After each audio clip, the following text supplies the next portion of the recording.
કેમ છો બધા? મજામાં? ધોરણ 11ના કોમર્સના સ્ટુડન્ટ માટે આપણે બીજું ચેપ્ટર એનો અભ્યાસ કરતા હતા, જેમાં હવે આપણે સંપત્તિ અને કલ્યાણ, વેલ્થ એન્ડ વેલફેર એના વિશેનો અભ્યાસ કરીશું. આર્થિક સમસ્યાઓમાં વારંવાર આવતા બે શબ્દ સંપત્તિ અને કલ્યાણ, એનો અર્થ પણ સમજી લેવો એટલો જ જરૂરી છે. સંપત્તિનો અર્થ અને લક્ષણો, meaning and characterise of wealth. તો સંપત્તિના લક્ષણોની અંદર ખાસ તો પહેલાં એનો અર્થ જોઈશું આપણે, અને તેના લક્ષણો વિશેના આપણે ચર્ચા કરી ચૂક્યા છીએ. એટલે સંપત્તિનો અર્થ અને લક્ષણોનો વિશેનો અભ્યાસ આપણે કરી ચૂક્યા છીએ. એટલે હવે પછી આપણે લઈશું સંપત્તિના પ્રકારો, ટાઈપ્સ ઓફ વેલ્થ. વસ્તુઓની જેમ સંપત્તિના પણ પ્રકાર પાડી શકાય છે. એક છે વ્યક્તિગત સંપત્તિ અને બીજી સામાજિક સંપત્તિ. તો જે સંપત્તિની માલિકી અને વપરાશ ખાનગી અને વ્યક્તિગત હોય તે વ્યક્તિગત સંપત્તિ કહેવાય, અને માલિકીનો વપરાશ સમાજ અને સમૂહ દ્વારા થતો હોય તો તેને સામાજિક સંપત્તિ કહેવાય. રાષ્ટ્રીય સંપત્તિ અને આંતરરાષ્ટ્રીય સંપત્તિ. તો દેશની માલિકીની જે સંપત્તિ છે એ રાષ્ટ્રીય સંપત્તિ કહેવાય.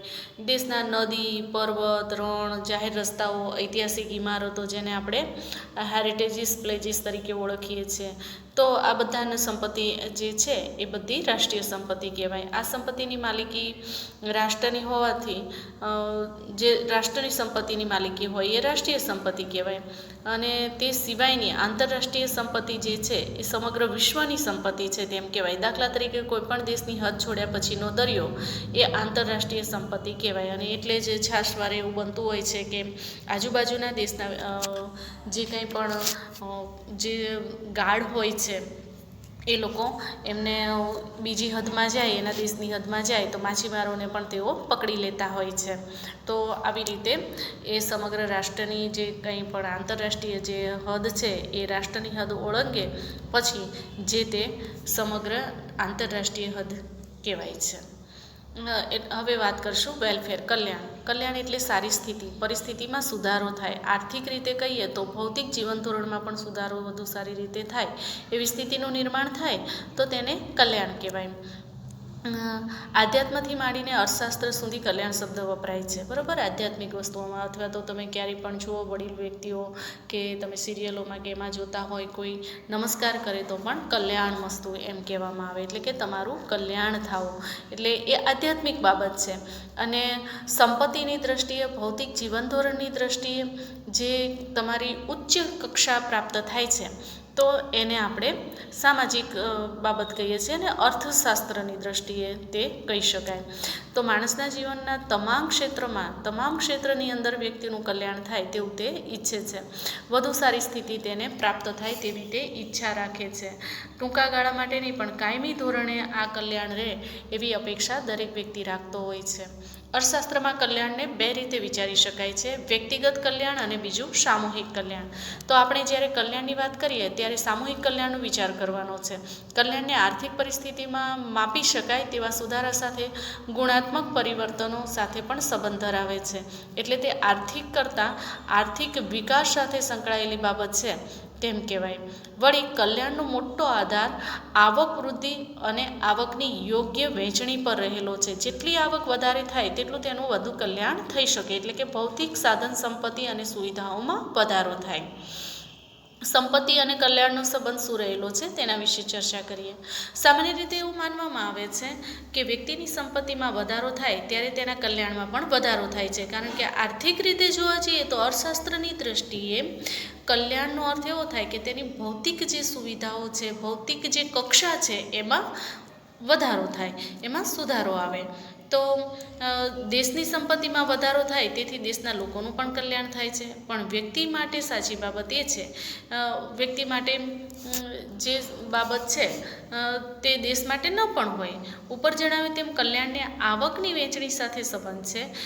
દેશની સંપત્તિમાં વધારો થાય પણ તે થોડાક જ લોકોના હાથમાં, એટલે કે ઉચ્ચ ધનિક વર્ગ છે એના જ હાથમાં રહે તો એની નીચેની વ્યક્તિઓ જે છે એનું કલ્યાણ શક્ય ન બને. માત્ર ને માત્ર જે ઉચ્ચ કક્ષાએ બિરાજમાન ધનવાન વ્યક્તિઓ છે એનું જ કલ્યાણ થાય, બાકીની વ્યક્તિઓનું કલ્યાણ ન થાય. તેમ કહેવામાં આવે છે. કલ્યાણને પ્રજાના સામાજિક સાંસ્કૃતિક મૂલ્યો સાથે પણ જોડવામાં આવે તો સંપત્તિ અને કલ્યાણનો સીધો સંબંધ માપી શકાતો નથી, કારણ કે અર્થશાસ્ત્ર નૈતિક મૂલ્યોનો નિર્ણય નથી કરતું. સામાજિક દ્રષ્ટિએ જોવા જઈએ ને એમાંય વળી નૈતિક દ્રષ્ટિએ જોવા જઈએ તો બહુ મહત્ત્વની બાબત છે, પરંતુ અર્થશાસ્ત્ર આ વસ્તુને લક્ષમાં લેતું નથી. આમ છતાં માત્ર ભૌતિક કલ્યાણનો વિચાર કરીએ તો દેશની આવકમાં વધારો થવાની સાથે આવકની વહેંચણીમાં વધારો થાય તો કલ્યાણમાં સુધારો થયો છે તેમ કહી શકાય. હવે લઈએ ઉત્પાદનના સાધનો, ફેક્ટર્સ ઓફ પ્રોડક્શન. તો માણસ અમર્યાદિત જરૂરિયાતો ધરાવે છે. આપણને ખ્યાલ જ છે કે એક જરૂરિયાત પૂર્ણ થાય તે પહેલાં એની અનેક જરૂરિયાતો ઉપસ્થિત થઈ જતી હોય છે. એની જરૂરિયાતોનો ક્યારેય અંત આવતો નથી, એની જરૂરિયાતો મર્યાદિત હોતી જ નથી, અને માટે તે અમર્યાદિત જરૂરિયાત ધરાવે છે તેમ કહેવાય. આ જરૂરિયાતોની પૂર્તિ માટે વસ્તુઓ અને સેવાઓનું ઉત્પાદન કરવામાં આવે છે, જેથી કરીને વ્યક્તિને જે ચીજવસ્તુઓની જરૂરિયાત છે તે ચીજવસ્તુઓ તેને પ્રાપ્ત થઈ શકે. આમ ઉપયોગિતા મૂલ્યનું પણ જોઈએ તો માનવીની જરૂરિયાત સંતોષી શકે તે રીતે ચીજવસ્તુઓ અને સેવાઓનું ઉત્પાદન કરવામાં આવે છે. સારી રીતે તે પોતાનું જરૂરિયાતો સંતોષી શકે એટલે તેની ઉપયોગિતા ગુણનું સર્જન, એટલે કે ઉપયોગિતા ગુણ એટલે કે તુષ્ટિ ગુણ, તેના વપરાશ માટે તે કેટલો ઉપયોગમાં લઈ શકે છે, એટલે તુષ્ટિ ગુણનું સર્જન કરવાની પ્રક્રિયા છે, એટલે એને આપણે ઉત્પાદન કહીએ છીએ. દાખલા તરીકે લાકડાને ખુરશીના સ્વરૂપમાં બદલવાથી તેનો ઉપયોગિતાનો ગુણ ઉમેરાય છે. બરાબર, સામાન્ય લાકડું છે ત્યાં સુધી તેનો ઉપયોગ મર્યાદિત છે, પરંતુ તેને ખુરશી એટલે કે કોઈ પણ પ્રકારનું ફર્નિચર બનાવવામાં આવે તો તેના ઉપયોગિતા મૂલ્યમાં વધારો થાય છે. નદી કિનારાની રેતી, ત્યાં કદાચ તેનો કોઈ ઉપયોગ નથી, પરંતુ જો તે બાંધકામ ક્ષેત્રની જગ્યાએ લઈ જવામાં આવે તો તે ખૂબ જ ઉપયોગી થઈ જાય છે. તો આ તુષ્ટિગુણનું સર્જન છે, એટલે ઉપયોગિતાના ગુણમાં વધારો થાય છે. ખાસ કરીને આ પ્રક્રિયાને ઉત્પાદન કહીએ છીએ, અને તુષ્ટિગુણના સર્જનની પ્રક્રિયામાં જે મદદરૂપ થાય તે બાબતોને આપણે સાધન કહીએ છીએ. સ્થળ બદલવાથી, સ્વરૂપ બદલવાથી, સમય બદલવાથી વસ્તુના તુષ્ટિગુણમાં, તેના ઉપયોગિતા ગુણમાં વધારો થાય છે. તે પ્રક્રિયા ઉત્પાદનની પ્રક્રિયા છે, અને આ પ્રક્રિયામાં મદદ કરનારી બાબતો એ ઉત્પાદનના સાધનો છે. સૌથી પહેલાં જોઈએ સ્થળ બદલવાથી. તો સ્થળની આપણે વાત કરી, દાખલા તરીકે નદી કિનારાની રેતી, જંગલમાં ઉગતું ઘાસ, વનસ્પતિ, બરાબર, ત્યાં એનું કોઈ મૂલ્ય નથી હોતું, પરંતુ જેમ કે રેતીને આપણે બાંધકામના ક્ષેત્રમાં લઈ જઈએ છીએ, તેવી જ રીતે જંગલમાં ઉગતી વનસ્પતિ તો એ વપરાશકર્તાઓ સુધી પહોંચાડવામાં આવે, એટલે સ્થળ બદલાય છે, એક જગ્યાએથી બીજી જગ્યાએ લઈ જવામાં આવે છે, ત્યારે તેના ઉપયોગિતા મૂલ્યમાં વધારો થાય છે. ત્યાર પછી છે સ્વરૂપ બદલવું. જેમ લાકડામાંથી ફર્નિચર બનાવીએ, લોખંડમાંથી જુદા જુદા દરવાજા, બારી, બારણાથી માંડીને અલગ અલગ મશીનરીને સોયથી મતલબ ટાંકણીથી માંડીને મોટા મોટા યંત્રો, પ્લેન્સ કે મિસાઇલ્સ બનાવવામાં એનો ઉપયોગ થાય છે. તો આ સ્વરૂપ બદલાયું છે, લોખંડ જ, પણ એનું સ્વરૂપ બદલાવાથી તેના ઉપયોગિતા મૂલ્યમાં વધારો થાય છે. લોખંડનો ટુકડો જો એમ જ પડ્યો છે તો એનું કોઈ મૂલ્ય નથી, એટલે મૂલ્ય છે પણ એટલું નથી. એવી જ રીતે જે ખૂબ જ કિંમતી કહી શકાય તેવી ધાતુઓ, સોના, ચાંદી, રૂપું, રજત જે છે, પ્લેટિનમ છે, તો આ બધી ધાતુઓ જો ચોક્કસ સ્વરૂપમાં હોય, દાખલા તરીકે સોનાની ઈંટ, ચાંદીની ઈંટ, એવું તમે સાંભળ્યું હશે, તો ઈંટના સ્વરૂપમાં છે ત્યાં સુધી એ કિંમત છે એની, પણ એ ઉપયોગમાં નથી, પણ એના દાગીના બનાવવામાં આવે તો લોકો પહેરવા માટે ઉપયોગમાં લઈ શકે છે. એટલે આ સ્વરૂપમાં ફેરફાર થવાથી ઉપયોગમાં ફેરફાર થાય છે, ઉપયોગિતા મૂલ્યમાં વધારો થાય છે, તેના ગુણમાં વધારો થાય છે. સમય બદલાવાથી પણ તુષ્ટિગુણમાં વધારો થાય છે. દાખલા તરીકે અત્યારે ચોમાસાનો સમય છે, ગરમ વસ્ત્રોનો અત્યારે કોઈ ઉપયોગ નથી. સમય બદલાય, શિયાળો આવે એટલે ગરમ વસ્ત્રોનો ઉપયોગ વધે. એવી જ રીતે ઉનાળામાં છત્રી, રેઇનકોટનો કોઈ ઉપયોગ નથી, ગરમ વસ્ત્રોનો કોઈ ઉપયોગ નથી. એનો ઉપયોગ ક્યારે રહેશે? ચોમાસું આવશે ત્યારે. એટલે જેમ સમય બદલાય તેમ તેમ તેના ઉપયોગિતા મૂલ્યના ગુણમાં પણ વધારો થતો હોય છે. હવે ઉત્પાદનના મુખ્ય 4 સાધનો છે: જમીન, મૂડી, શ્રમ અને નિયોજક. રાષ્ટ્રના કુલ વાર્ષિક ઉત્પાદનનો આધાર આ 4 ઉત્પાદનના સાધનો પર રહેલો હોય છે. ઉત્પાદન પ્રક્રિયામાં ચારેય સાધનનું એક સરખું મહત્ત્વ છે. આમાંથી એક પણ સાધન ન હોય તો લક્ષ્યાંકને પ્રાપ્ત કરી શકાતા નથી, પ્રવૃત્તિ નિરર્થક બની જાય છે અથવા થઈ જ નથી શકતી. દાખલા તરીકે જમીન છે, જમીન, મૂડી, શ્રમ ત્રણેય વસ્તુ છે, પણ એ ત્રણેયને કામે લગાડનાર નિયોજક નથી. એનું સંયોજન કરનાર નથી, તો ત્રણેય વસ્તુઓ એની જગ્યાએ એમ જ કામ વિનાની પડી રહેશે. તેવી જ રીતે જમીન છે, એની સાથે સાથે શ્રમ છે, નિયોજક છે, પણ મૂડી નથી, તો એ પણ એક મર્યાદા આવી જાય છે. લોકોની પાસે બધું જ હોય પણ કામ કરવા માટે, રોટેશન માટે નાણું ન હોય તો એ આર્થિક પ્રવૃત્તિ કરી શકતો નથી. તેવી જ રીતે જમીન, મૂડી અને શ્રમ છે, અથવા જમીન, મૂડી અને નિયોજક છે, પણ શ્રમિકો નથી. તો શ્રમિકો વિના એકલો નિયોજક કંઈ આખું કારખાનું કે મોટી મોટી કંપનીઓ ન ચલાવી શકે, એને પણ એના માટે વર્કર્સની જરૂર પડતી હોય છે. તો ચારેય સાધનો પોતપોતાની રીતે ખૂબ જ મહત્ત્વના છે. આ ઉત્પાદનના સાધનો ચારમાંથી એક પણ સાધન એબસન્ટ હોય તો આર્થિક પ્રવૃત્તિ થઈ શકતી નથી. હવે ઉત્પાદનના આ ચાર સાધનો છે એનું સરખું મહત્ત્વ રહેલું છે એમ આપણે કહીએ છીએ. સાધનોને ઉત્પાદનમાં તેમણે આપેલા ફાળા મુજબ તેમને વળતર મળે છે. નિયોજક જેટલું રિસ્ક લે છે એ પ્રમાણે તેને વળતર મળે છે. જમીનનું જે ભાડું હોય એ ચૂકવવામાં આવે છે, મૂડીનું જે વ્યાજ હોય એ ચૂકવવામાં આવે છે, અને શ્રમિકને વેતન અથવા રોજગારી આપવામાં આવે છે.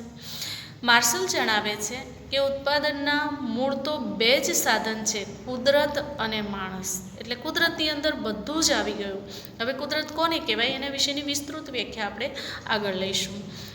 ઉત્પાદનના ચાર સાધનો છે એ ચારેયનો આપણે પહેલાં પરિચય કેળવીશું.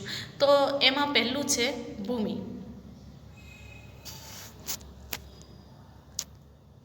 ભૂમિ એટલે જમીન.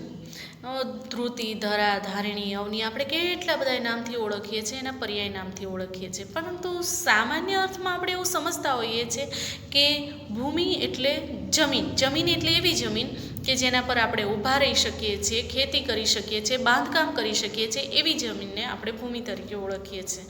પરંતુ ભૂમિ અને જમીન બંને વસ્તુઓ અલગ અલગ છે. જમીન એટલે માત્ર સપાટ મેદાન, બરોબર, જ્યારે ભૂમિની અંદર સમગ્ર સૃષ્ટિ, પૃથ્વીનો ગોળો છે ને, આખાની તમારે કલ્પના કરી લેવાની. તો એની અંદર બધું જ આવી ગયું. પૃથ્વીનું પેટાળની અંદર રહેલી ખનિજ સંપત્તિ આવી ગઈ, પૃથ્વીની સપાટી પર રહેલા જમીન, પછી જંગલો, પર્વતો, રણ, નદી, ઝરણા, દરિયો, બધી જ વસ્તુઓ આવી ગઈ. અને એની ઉપર વાતાવરણ, હવા, અવકાશ, ગેલેક્સી જેને આપણે કહીએ છીએ, આ બધી જ વસ્તુઓ, ટૂંકમાં સમગ્ર કુદરત જે છે ને એને ભૂમિ તરીકે ઓળખવામાં આવે છે. તો સામાન્ય વ્યવહારની ભાષામાં આપણે માણસ જે સપાટી પર ઊભો રહી શકે છે તેને ભૂમિ કહે છે. અર્થશાસ્ત્રમાં વિસ્તૃત અર્થ ધરાવે છે એને એટલા માટે ઉત્પાદનમાં મદદરૂપ થતા કુદરતી પરિબળોમાં જમીન છે, જે હવા, પાણી, સૂર્યપ્રકાશ, આબોહવાનો સમૂહ એટલે જમીન. બરાબર, હવા, પાણી, સૂર્યપ્રકાશ અને આબોહવા એ બધું જ તેની અંદર આવી ગયું. ઉત્પાદનમાં મદદરૂપ ખનિજ, ખાણ, પર્વત, નદી, ગરમી તમામને જમીન સાથે ગણીએ તો જમીનમાં મહત્ત્વના લક્ષણો રહેલા છે. એ લક્ષણોની આપણે ચર્ચા કરીશું. પહેલું છે તે કુદરતી બક્ષિસ છે, એટલે કે તે માનવ સર્જિત નથી. બીજું છે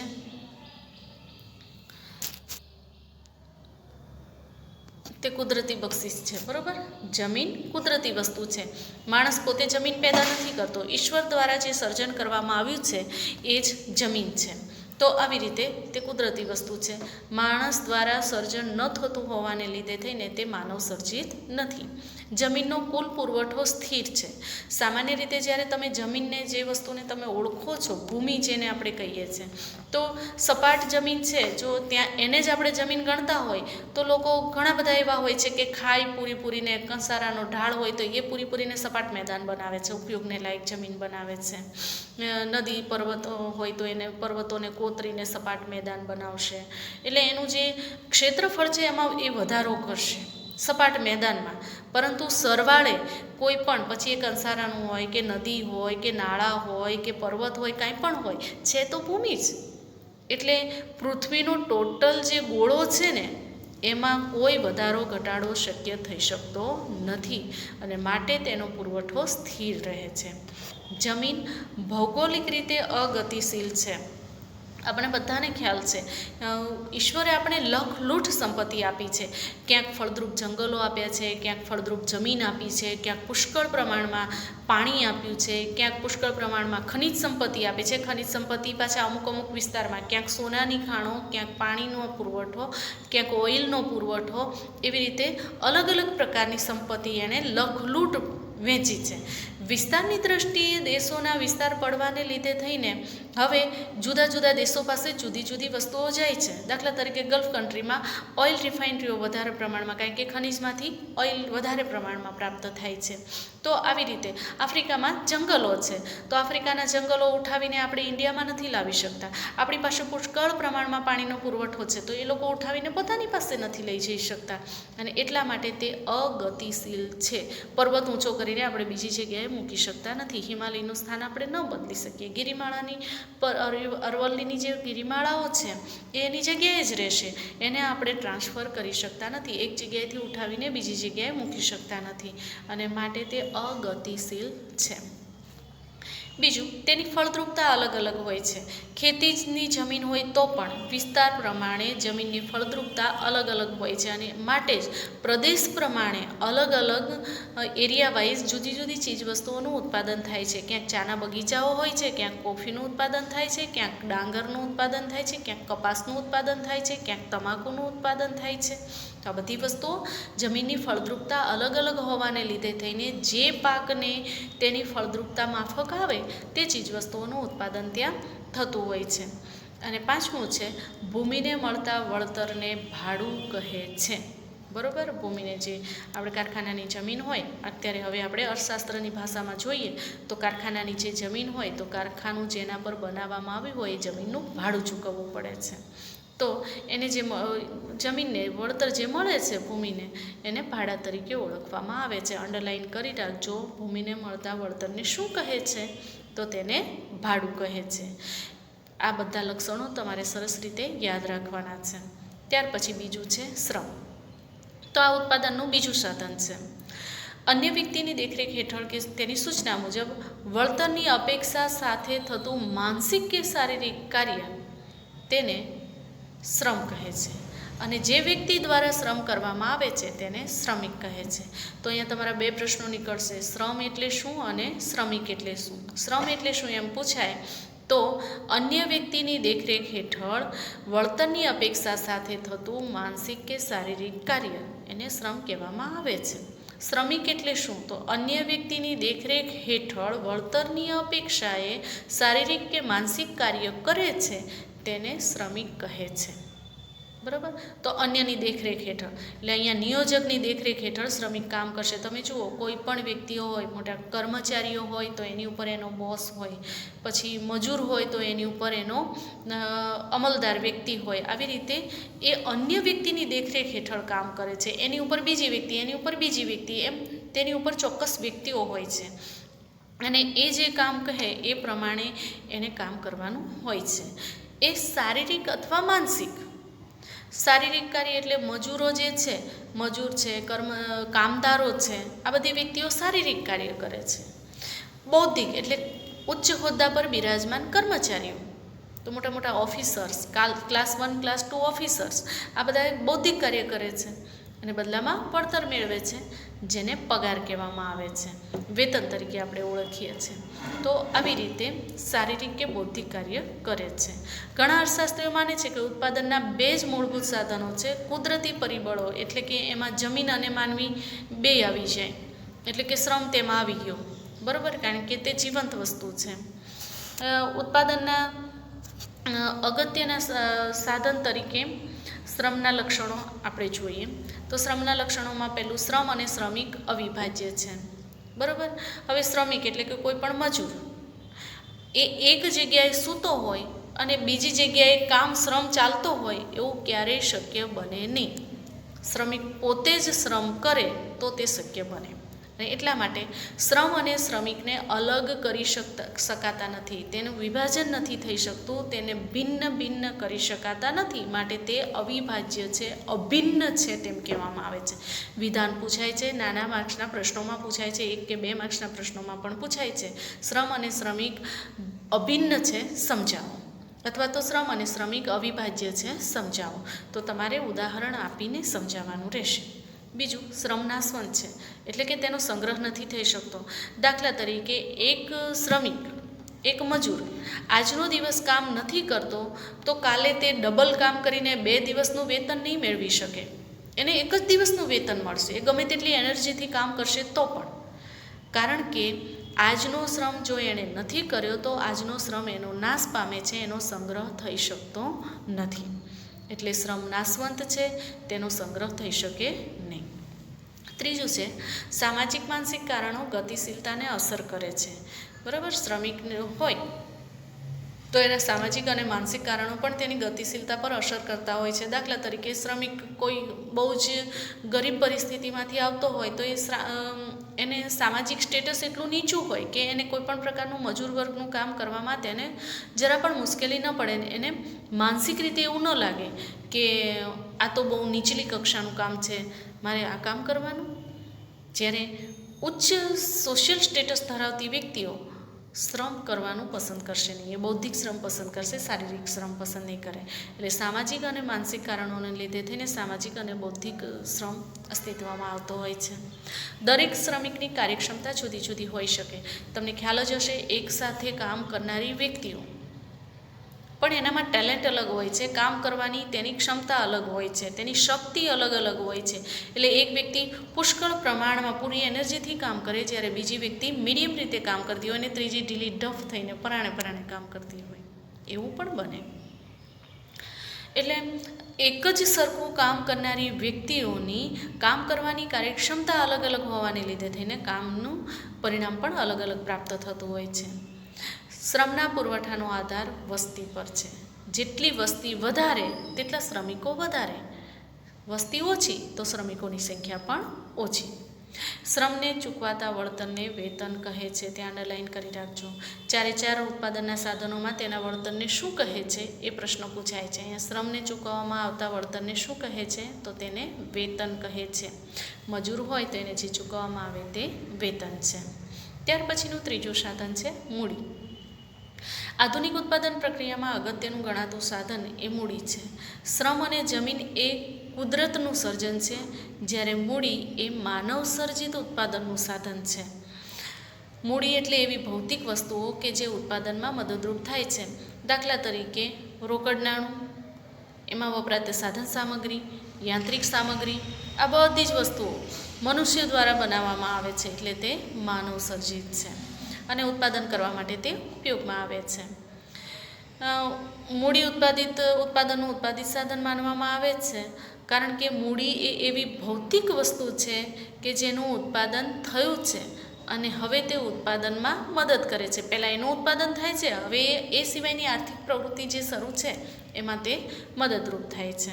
દાખલા તરીકે ટ્રેક્ટરનું ઉત્પાદન થયું તો ટ્રેક્ટરનું ઉત્પાદન એ મૂડીનું સર્જન થયું. હવે ટ્રેક્ટર દ્વારા ખેતીના ઉત્પાદનમાં ઉપયોગી બનશે, તો એ પોતે ઉત્પાદન છે અને અન્ય ઉત્પાદનમાં મદદરૂપ થાય છે. આવી રીતે તમે ટ્રેક્ટર સિવાયના ઘણા બધા ઉદાહરણ આપી શકો. મૂડી અને સંપત્તિ વચ્ચે પણ તફાવત રહેલો છે, કારણ કે સંપત્તિ પણ ભૌતિક હોય છે, પણ બધી સંપત્તિ ઉત્પાદન પ્રક્રિયામાં સામેલ થતી નથી. દાખલા તરીકે રહેવાનું મકાન, તો રહેઠાણનું મકાન એ તમારી સંપત્તિ છે, પણ તે ઉત્પાદિત કામમાં ઉપયોગમાં લઈ શકાતી નથી. તમારી પર્સનલ વ્હીકલ્સ, તો પર્સનલ વ્હીકલ તમે તમારા અન્ય કામ માટે યુઝમાં લો છો, એ તમારા ધંધા રોજગાર માટે અથવા તો એકમના કાર્ય માટે ઉપયોગમાં લેવામાં નથી આવતું, તો એ સંપત્તિ તો છે જ પણ ઉત્પાદનમાં ઉપયોગી નથી. ત્યાર પછી ત્રીજું સાધન છે મૂડી. મૂડીના લક્ષણો જોઈએ તો મૂડીના લક્ષણો ઉત્પાદનનું માનવસર્જિત સાધન છે, મનુષ્ય દ્વારા બનાવવામાં આવે છે. સૌથી ગતિશીલ ઉત્પાદનનું સાધન છે. મૂડીને તમે જલ્દીથી નાણાંમાં રોટેશનમાં ફેરવી શકો છો, જલ્દીથી તે નાણાંમાં રૂપાંતરિત થઈ શકે છે. દાખલા તરીકે મકાન, તો વેચીને તમે નાણાંમાં રૂપાંતર કરી શકો. ફર્નિચર વેચીને નાણાંમાં રૂપાંતર કરી શકો. કૃષિ ઉત્પાદન વેચીને નાણાંમાં તાત્કાલિક ધોરણે તેનું નાણાંમાં કન્વર્ટ થઈ શકે છે, માટે તે ગતિશીલ સાધન છે. વળી એક જગ્યાએથી બીજી જગ્યાએ લઈ જઈ શકાય છે. ફર્નિચર હોય તો ઉઠાવીને તમે બીજે લઈ જઈ શકો, યંત્ર હોય તો લઈ જઈ શકો, રોકડ નાણું હોય તો તમે લઈ જઈ શકો. એટલે સૌથી વધારે કહી શકાય તેવી રીતે તે ગતિશીલતા ધરાવે છે. અછત ધરાવતું સાધન છે, કારણ કે બધાની પાસે પૂરતા પ્રમાણમાં મૂડી હોતી નથી અને એટલા માટે તે અછત ધરાવે છે તેમ કહેવાય. અને મૂડીનું જે વળતર મળે છે તે કહેવાય વ્યાજ. બરાબર, મૂડી પર વ્યાજ એવો શબ્દ આપણે વાપરીએ છીએ. ત્યાર પછી છે નિયોજક ઉત્પાદનનું ચોથું સાધન. તો ઉત્પાદનના સાધનોનું સંયોજન કરનાર વ્યક્તિ જે છે એને નિયોજક તરીકે ઓળખવામાં આવે છે. એનો એક બીજો શબ્દ છે સંયોજક. તેને સંયોજક પણ કહેવામાં આવે છે. જો કે વ્યવસાય અને નિયોજક એ બંનેની વચ્ચે પણ તફાવત છે. વ્યવસ્થાપક જે છે એ વ્યવસ્થાપક એ જ નિયોજક હોય એવું જરૂરી નથી, કારણ કે વ્યવસ્થાપક તો નોકરી પર રાખેલી કોઈ કર્મચારી વ્યક્તિને પણ વ્યવસ્થાપક બનાવી શકાય છે. દાખલા તરીકે મેનેજર, તો એ વ્યવસ્થાપક કહેવાય. વેતન પ્રાપ્ત કરનારો એ કર્મચારી છે. એટલે સાધનની જુદા જુદા પ્રકારના સાધનોની તે વ્યવસ્થા કરે છે. બાકીના ત્રણેય સાધનોનું સંયોજન કરીને આર્થિક પ્રવૃત્તિમાં ઉપયોગ કરે છે. નિયોજક ઉત્પાદનના સ્વરૂપે જે સ્વતંત્રપણે જોખમ ઉઠાવે છે, કારણ કે જેટલું એને સાહસવૃત્તિ વધારે તેટલું તે આર્થિક પ્રવૃત્તિ વધારે કરી શકે અને વધારે પ્રમાણમાં આવક પ્રાપ્ત કરી શકે છે. એટલે તેનું વળતર નિશ્ચિત નથી. નિયોજકને નફાને બદલે નુકસાન પણ થઈ શકે. દાખલા તરીકે ધંધાનો માલિક, કંપનીનો માલિક, કોઈ પણ એકમનો માલિક, તો એ બાકીની વસ્તુઓનું સંયોજન કરીને ઉત્પાદન કરે છે, આર્થિક પ્રવૃત્તિ કરે છે, પણ તેમાંથી તેને ફાયદો પણ થઈ શકે અને નુકસાન પણ થઈ શકે. તેનું વળતર નિશ્ચિત હોતું નથી. એટલે કોનું વળતર અનિશ્ચિત હોય છે? નિયોજકનું. નિયોજક જે કંઈ પણ કાર્ય કરે છે એમાં એ જમીન, મૂડી અને શ્રમ ત્રણેયનું સંયોજન કરે છે અને એના દ્વારા ઉત્પાદનની પ્રક્રિયા હાથ ધરીને આવક મેળવવાનો તે પ્રયત્ન કરે છે. નિયોજક ઉત્પાદનના ત્રણેય સાધનોને નિશ્ચિત વળતર આપે છે. બરાબર? ત્રણેય સાધનોને તે નિશ્ચિત વળતર આપે છે, પરંતુ તેનું વળતર નિશ્ચિત નથી. બરાબર? દાખલા તરીકે શ્રમિક છે તો તેને વેતન ચૂકવે છે, મૂડી છે તો એનું વ્યાજ ચૂકવે છે, જમીન છે તો એનું ભાડું ચૂકવે છે. એ તો એને કમ્પલસરી અને ફિક્સ ચૂકવવાનું હોય છે. અને બાકીનું વધે એનું, તો એમાં તેને નફો પણ થઈ શકે અને ખોટ પણ થઈ શકે. એટલે તે અને પાછું કેટલા પ્રમાણમાં થશે આ બાકીના બધાનું. વ્યાજનો દર નિશ્ચિત હોય, જમીનનું ભાડું ચોક્કસ હોય, શ્રમિકનો પગાર કે વેતન નક્કી હોય છે, જ્યારે તેની આવક નક્કી ચોક્કસ ફિગરમાં નથી હોતી, એટલે તે અનિશ્ચિત છે. હવે નિયોજકના લક્ષણો. એક તો તે આર્થિક નિર્ણયો કરે છે. ત્રણેય સાધનોને સંયોજન કરે છે તો એણે પુષ્કળ પ્રમાણમાં અલગ અલગ પ્રકારના નિર્ણયો લેવા પડે છે, એટલે તે નિર્ણય લે છે. બીજું, તે જોખમ ઉઠાવે છે, કારણ કે તેનું વળતર નિશ્ચિત નથી. ક્યારેક નફો થાય, નફાનું પ્રમાણ પણ ઘટે, નફાનું પ્રમાણ વધી પણ શકે છે, ક્યારેક નફાને બદલે નુકસાન થવાની પણ શક્યતાઓ રહેતી હોય છે. તો આ બધા પ્રકારનું જોખમ તે ઉઠાવે છે. નિયોજન શક્તિ એ તેનો ગુણ છે. ત્રણેય જે સાધનો છે ઉત્પાદનના, એનું સંયોજન કરવાની જે શક્તિ છે, એનામાં જે આવડત છે, એ એનો ગુણ છે. અને ચોથું, તેને મળતા વળતરને નફો કહે છે. બરાબર? નુકસાન હોય તો મળવાનું જ નથી, એ તો ભરપાઈ કરવાનું હોય. જે મળે છે એ નફો હોય તો મળે. એટલે નિયોજકને મળતા વળતરને નફો કહે છે. તો આ ચારે ચાર જે સાધનો છે ઉત્પાદનના, એના વિશેનો આપણે અભ્યાસ કર્યો. ચારે ચાર સાધનો તમારે સરસ રીતે યાદ કરી લેવાના છે અને નોટબુકમાં એક વખત લખી નાખવાના છે. હવે વાત કરીશું વ્યાપાર ચક્ર, જેને આપણે ટ્રેડ સાયકલ કહીએ છીએ. તો માનવ જીવનમાં જેમ અર્થતંત્ર પણ ચક્રાકાર ગતિ કરે છે, તો આવી રીતે અર્થતંત્રમાં આવતી અસમતુલાઓ, ઉથલપાથલો, પછી અત્યંત વરસાદ જેને લીધે થઈને પૂર આવે કે બિલકુલ વરસાદ ન પડે અને દુષ્કાળ પડે, તો આવા આકસ્મિક પરિબળો અર્થતંત્રની અંદર મોટી મોટી ઉથલપાથલો લાવે છે, જે લાંબા ગાળાની અસરો સર્જે છે. આની અંદર આપણે એક રોગચાળો શબ્દ પણ ઉમેરી શકીએ, કારણ કે અત્યારે હાલના કોરોનાના જે કંઈ પણ COVID-19ને લીધે થઈને જે પરિસ્થિતિનો સામનો કરવો પડે છે, એમાં અર્થતંત્ર પર ખૂબ જ અસર પડી રહી છે. અને અત્યારે ગવર્મેન્ટે બધું નુકસાન, ગવર્મેન્ટ અને સામાન્ય માણસથી માંડીને બધી જ વ્યક્તિઓ આ બધી બાબતો તેમને સહન કરવી પડે છે. આ નુકસાન દરેક વ્યક્તિ માટેનું છે, તો તેનો પણ તમે તેની અંદર સમાવેશ કરી શકો છો. અલગ અલગ પ્રકારના ઉદાહરણો તમે આપી શકો છો. એમાં એક તો અસમતુલાઓ, જેને લીધે અર્થતંત્ર વ્યવસ્થિત રીતે કામ ન કરી શકે. ક્યારેક બે પાળીમાં કામ કરે, ક્યારેક એક શિફ્ટમાં કામ કરે, ક્યારેક અડધા વ્યક્તિઓને છૂટા કરી દેવામાં આવે, અડધી જ વ્યક્તિઓ કામ પર આવતી હોય તો ઉત્પાદનનો દર ઘટી જાય. તો આવી બધી વસ્તુઓને લીધે થઈને અસમતુલા સર્જાય છે. ક્યારેક વધારે ઉત્પાદન, ક્યારેક ઓછું ઉત્પાદન, કાચા માલ સામાનની અછત હોય તો ઉત્પાદન શક્ય ન બને.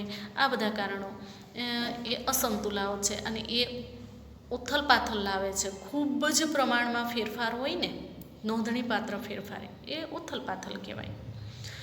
તો એક એ વસ્તુ પણ ખાસ યાદ રાખવાની કે વેપાર ચક્રની અંદર આવા અસમતુલાઓ અને ઉથલપાથલો રહેલી હોય છે.